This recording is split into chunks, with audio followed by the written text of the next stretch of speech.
Okay, we're going to make the flags for this cake, and what you'll need is a sheet pan lined with wax paper, some fabric stiffener, a cup, ribbon of your choice, scissors, straws that are cut up, bamboo skewers, and a hot glue gun with a glue stick. What you want to do is take your cup and cut it in about 2/3 of the way down because you want it to be as shallow as possible. You can use a shallow dish if you have one. I just chose to use a disposable cup so that I don't have to deal with the mess afterwards. I can just throw it away. So what I'm doing here is opening up the fabric stiffener, and the brand I'm using is by Plaid. I know there's another company that makes it. I believe it's Arlene's or Aleen's, but this is the one that I can find, and I found it at AC Moore, and it was $4.99 plus I used a 40% coupon to get a discount. Next, you're going to take your ribbon and you're going to cut it in the desired lengths for your flags.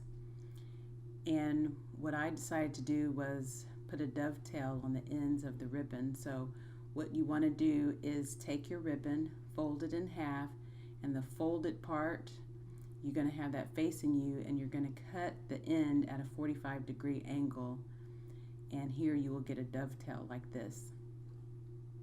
So I'll do it again. So you just cut your ribbon to the desired length. You're going to fold it in half.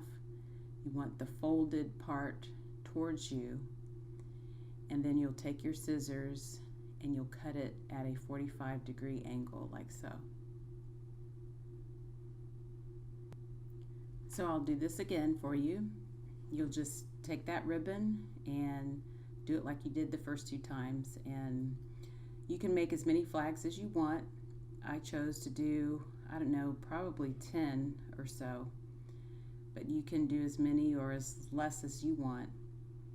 And there's your dovetail there. Not very good, but it's there. Dip it in your fabric stiffener, and this is where your straws are going to come into play. You're going to place this flag over your straws to give it that wavy look, or actually the straw will go under the ribbon. And let it dry. It doesn't take long for it to dry. And then you'll have some wavy flags. Once your flags have dried, it's time to hot glue them. This is where you need to be very careful because hot glue guns can really hurt. So I'm using a low temperature glue gun, and I just put some hot glue on the end of the skewer, and then you want to add your flag, being careful not to burn your fingers, and this is what it should look like.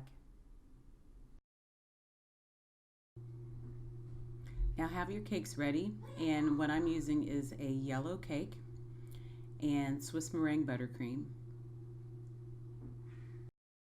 Now that my cakes are iced, what I'm doing is taking a serving fork and just running the fork up the side of the cake, and it creates beautiful lines. And I apologize for the blurriness of this video, but don't the pros make it look easy? And what I'm doing here is putting blueberries on the top. I'm trying to make it represent a flag.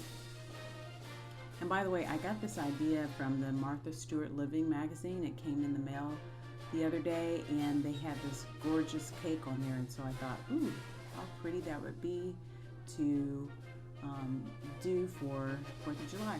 So here I'm just adding the strawberries in rows to represent the red stripes in the flag. You can use whatever type of fruit you want. I just happen to have this on hand.